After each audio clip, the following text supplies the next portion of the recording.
"I'm filthy, inside and out," she said. The rancher pulled back the blanket and froze in shock. What he discovered beneath changed everything he thought he knew about love, scars, and the courage to heal. If you believe in the power of love to heal even the deepest wounds, stay with me for this incredible story. Blake had learned to stay away from other people's problems. 3 years of running this lonely ranch had taught him that being alone was better than getting mixed up with folks. The war had left him with scars that went deeper than the metal pieces still stuck in his chest. But when the storm hit Wyoming for 3 days straight, he found something that changed everything. Lightning lit up Devil's Canyon, showing him a person sitting against the rocks, almost hidden by the heavy rain. A woman, young, wrapped in an old blanket that did not help much against the storm. Her dark hair was stuck to her head, her lips were blue from cold. She was not awake and barely breathing. Blake could not leave someone to die in a storm like this. He got off his horse and lifted her onto his back, riding fast to his cabin. Inside, he put her on the couch in front of the big stone fireplace and built up the fire until flames were dancing high. She was wet all the way through and shaking even though she was not awake. He knew he had to get her warm and dry, but he stopped for a moment. This was a stranger, a woman, and he had no right to touch her. But she would die if he did not do something. "Ma'am," he said loud enough for her to hear, "you need to get out of those wet clothes." She did not answer. Her breathing was too light, her skin as white as snow. Blake made up his mind. He reached for the blanket she was holding tight even while sleeping, slowly pulling it back to see how bad off she was. What he saw made him stop completely and stare. Her body looked like a map of pain and violence. Old scars crossed her arms and shoulders. Some were from cuts, others from burns. Fresh bruises showed purple across her ribs. But it was her back that made him catch his breath. Long scars ran from her shoulders to her waist, the kind that could only come from being whipped. Someone had hurt this woman over and over again, on purpose. Blake's hands shook as he covered her again. His own scars suddenly seemed like nothing. Whatever he had been through in the war was not even close to what she had lived through. He worked fast and careful, changing her clothes while trying to keep her covered up as much as he could. The big shirt hung loose on her small body. He wrapped her in dry blankets and pulled a chair close to the fire, sitting down to watch over her all night long. She did not wake up until the next evening. When she did, she woke up scared, with a loud gasp, eyes wild, hands grabbing the blankets tight against her chest.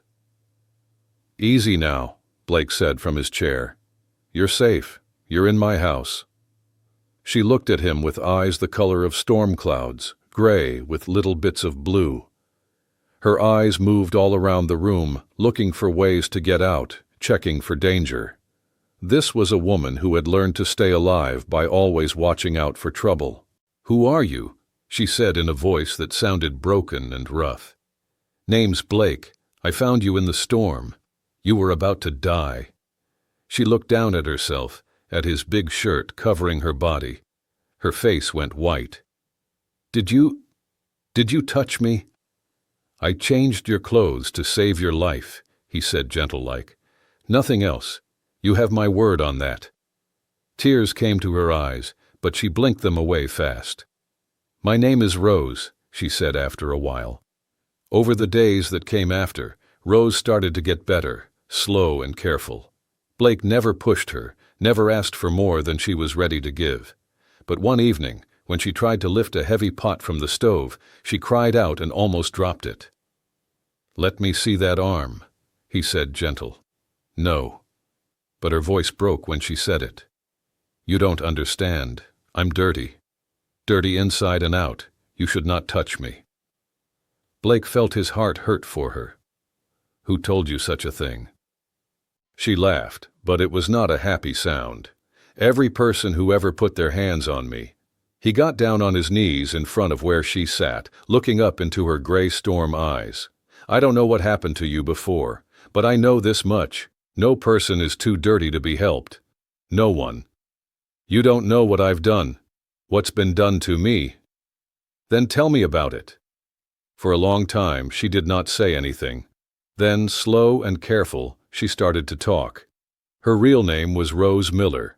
She had been sold to work in houses of sin when she was only 15 years old by a stepfather who saw her as something to make money from. For 8 long years, she had been property that men bought, sold, traded, and hurt. She had tried to run away many times, but each time she got caught and beaten so bad it left marks that would never go away. "The last man who owned me," she said in a voice that had no feeling in it. "He liked to think up new ways to hurt me, said I was too proud and needed to be broken like a wild horse." She touched her right shoulder without thinking. "He pulled this shoulder out of place so many times it don't work right anymore." Blake listened without saying she was wrong or bad, but his hands were made into fists at his sides. 3 weeks ago, he sold me to a group of men heading to California, said I was getting too old and too marked up to be worth much money. She looked right at him. "I killed one of those men." The words hung in the air like smoke from a fire. "They were all using me, all of them, and I just could not take it anymore. I grabbed a knife and She shook all over. "I ran after that. Been running ever since." Blake was quiet for a long time. When he spoke, his voice was steady and sure. "Good for you." She looked surprised. "Good? You protected yourself. You stayed alive. That takes more courage than most people will ever have. But I'm a killer. You're someone who refused to give up." She stared at him, and tears finally came down her face. "How can you say that? How can you even look at me?" Blake reached out slow, moving his hand where she could see it, so she could pull away if she wanted to. When she did not move away, he soft touched her cheek and wiped away a tear. "Because I see how strong you are where you see only shame. I see someone who went through hell and came out still fighting." It was 2 weeks later when the men came looking for her. Blake was in the barn when he heard horses coming up the road. Through the window, he saw 3 riders, hard men with cold eyes and guns on their belts. His blood went cold when he saw Rose go white as a sheet at the kitchen window. He walked out to meet them with his rifle in his hands, but held easy like. "Can I help you men with something?" The leader was a man with gray hair and a mean mouth. He smiled, but it was not a friendly smile. "Looking for a woman. Dark hair, about this tall." He showed with his hand. "She stole something real valuable from us." "Have not seen any woman around here," Blake said, calm. "You mind if we look around? She's dangerous. Killed a man in cold blood." "I do mind. This is my land." "We're not asking for permission." "Then you're on my land without being asked." The air got tight and dangerous. 3 guns against 1, but Blake had fought in the war. He knew about killing when he had to, and these men could see it in the way he stood. "She's not worth dying for, mister," the leader said. "Every person is worth dying for," Blake said back. "Question is, are you worth me having to kill you for her?"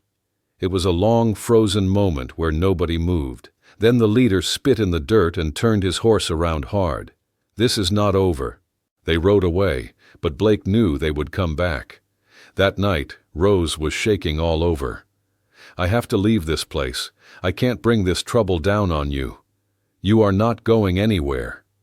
"Blake, you don't understand what these men will do. They'll kill you just to get to me." "Let them try." She grabbed his arm. "I will not have your blood on my hands. I will not be the reason for another person dying." He turned to look at her full on. "Rose, you listen to me good. You are not to blame for the evil things other people choose to do. You are not dirty. You are not broken past fixing. You are a woman who lived through hell and deserves to live free." "How can you believe that about me?" "Because I see you, really see you. Not your scars, not what happened before. I see how strong you are, how kind you are, how brave you are." He reached out and soft cupped her face in both his hands. "I see a woman worth fighting for." She leaned into his touch, tears coming down like rain. "I'm so tired of running away from everything." "Then don't run. Stay here. Fight next to me." They got ready all through the night. When the sun came up, the men came back. This time there were 6 of them instead of 3.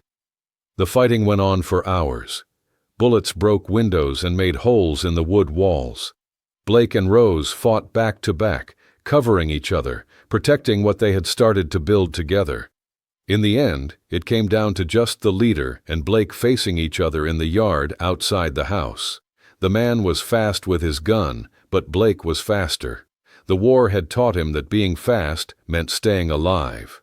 When the dust settled and the noise stopped, the men who were still alive rode away fast, and Blake and Rose stood together in what was left of the ranch house. "It's over," he said, pulling her close to him. She held on to him tight, finally letting herself believe it might really be over. Months went by. They built the house back up together, stronger than it had been before. Rose's arm got a little better with careful exercise every day. Her bad dreams came less often, replaced by dreams about what might happen in days to come. One evening, as they sat on the porch watching the sun go down and paint the mountains gold, she turned to him. "I want to tell you something," she said. "What's that?" "I used to think I was dirty, ruined, not worth anything, but you showed me something different." "What did I show you?" She smiled, and it was the first time he had ever seen her smile like she meant it from her heart. "You showed me that love does not see scars, it sees people's hearts. And sometimes, the most broken things, when they get fixed with love and care, become the strongest of all." Blake took her hand and ran his thumb over the old scars on her wrists. "We're both fixed now." "Yes," she said soft. "We are." They got married in the spring when wildflowers were blooming all over the hills. The traveling preacher married them, and the mountain wind seemed to bless them as they said their promises to each other. The first winter after they married was hard. Snow came early and stayed late. Blake had to ride far from home to find work to keep them going. Rose stayed at the ranch, taking care of the animals and keeping the house warm. One particularly bad storm kept Blake away for almost a week. Rose was alone when she heard sounds outside that were not wind or animals. Someone was walking around the house. Rose got Blake's rifle and stood by the window, watching. 3 figures moved in the snow, but they did not look like dangerous men. These people moved slow and careful, like they were hurt. "Who's out there?" Rose called. A woman's voice answered. "Please, we need help. My children are sick." Standing in the snow were a woman and 2 small children, all of them thin and shaking with cold. The woman was Apache. The children, a boy and a girl, both looked like they had fever. "Come in," Rose said, stepping back. "Come in out of the cold." She brought them all inside and gave them warm food and dry clothes. The children were sick with fever and cough, but Rose knew how to take care of sick people. The woman's name was Ayanna, and her children were called Running Bear and Little Dove. They had been traveling for weeks, trying to get to relatives in the north, but the children got sick and they could not go on.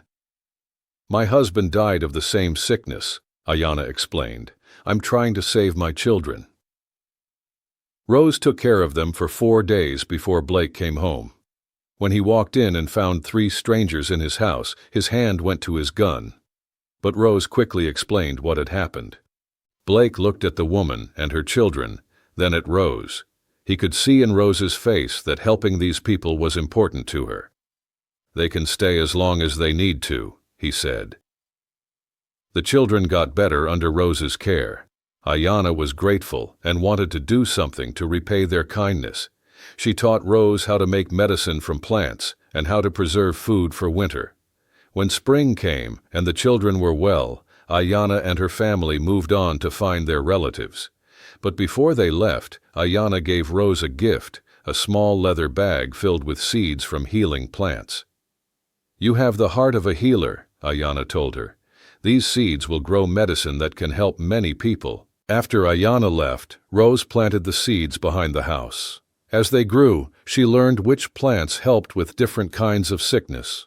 Soon, people from other ranches started coming to her when they were hurt or sick. She never asked for payment, but people brought her things they could spare. Blake was proud of the way Rose helped others. He had worried that her past would make her afraid to trust people, but instead, it made her want to help anyone who was suffering. One day, a man rode up to their ranch. He was well-dressed and rode a fancy horse. The man was Dr. William Hayes from Cheyenne.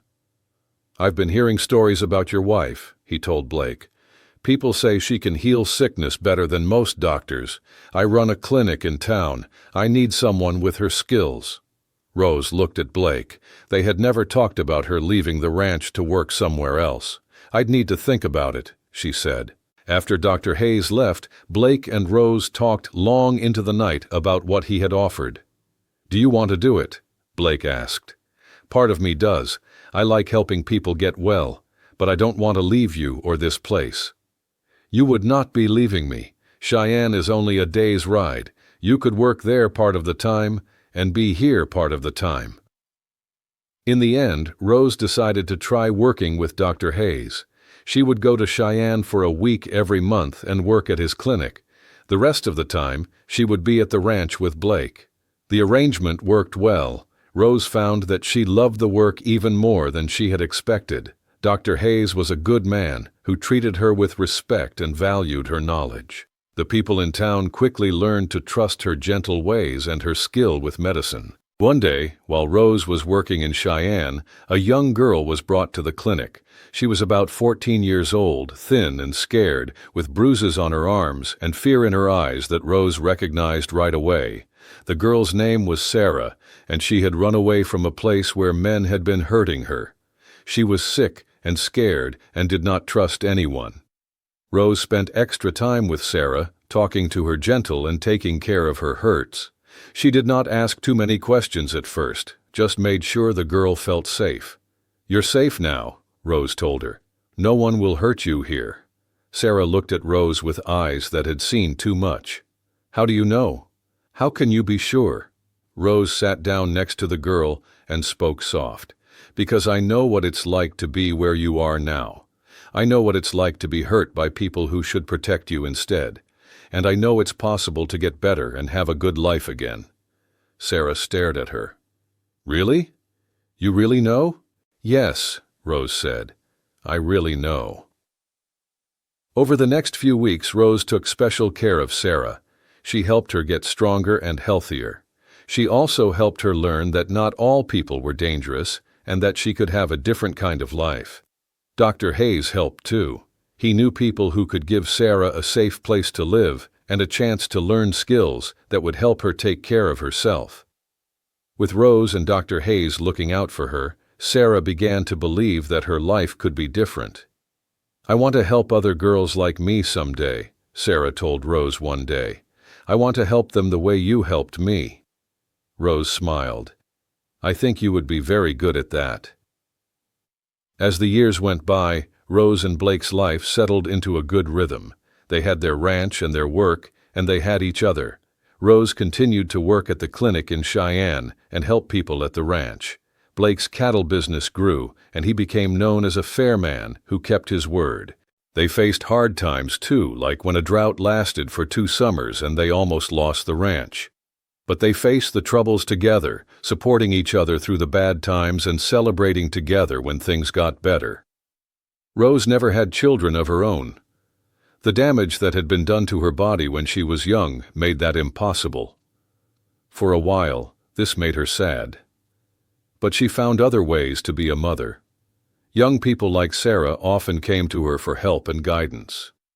She and Blake took in a few children over the years, kids who had no families or who needed a safe place to stay. One of these children was a boy named Tommy. He was 8 years old when his parents died in an accident, and he had no other family. Rose and Blake took him in and raised him as their own. Tommy grew up to be a fine man who became a teacher and helped other children learn to read and write. As Rose got older, her hair turned gray and lines appeared on her face. But the scars that had once made her feel ashamed became marks of honor. They showed that she had survived terrible things and become someone who helped others survive too. People from all over the territory knew about Rose Morrison and her healing ways. Some traveled for days just to see her when they were sick or hurt. She never turned anyone away, no matter who they were or where they came from. Blake grew older too, and his war wounds bothered him more as the years passed. But he never complained. He was proud of his wife and the good work she did. He was happy with the life they had built together. One evening, when they were both old and gray, they sat on their porch watching the sunset like they had done thousands of times before. "Do you ever regret it?" Rose asked. "Taking me in that day? All the trouble it brought?" Blake reached over and took her weathered hand in his. "The only thing I regret is all the years I lived before I found you." Rose squeezed his hand. "I used to think my life was ruined. I thought I was dirty and broken and not worth saving. And now?" She smiled. "Now I know that the worst things that happen to us don't have to define us. We get to choose who we become. And I chose to become someone who helps people heal, just like you helped me heal." Blake nodded. "We both got a second chance. Not everyone gets that." "No, they don't. That's why it's important to make the most of it." They sat in comfortable silence as the sky turned from gold to pink to purple. The mountains stood guard around their valley, and the cattle moved slow across the pastures. It was peaceful and good. That night, Rose fell asleep in Blake's arms like she had done for 20 years. She dreamed not of the terrible things that had happened to her, but of all the people she had helped and all the love she had been given. When she woke up the next morning, Blake was still holding her close. "Good morning," he said, kissing her forehead. "Good morning," she said back. "Ready for another day?" "With you? I'm ready for anything." And that was the truth. Together, they had faced storms and survived. Together, they had built something beautiful from the broken pieces of their past. Together, they had learned that love really could heal the deepest wounds and that no one was ever too damaged to deserve happiness. Their story became legend in that part of Wyoming. People told it to their children and grandchildren. The story of the scarred woman and the lonely rancher who found each other in a storm and built a life of healing and hope. Sometimes the most beautiful love stories begin with the deepest pain. And sometimes, when two broken souls find each other, they discover that together they can become whole again.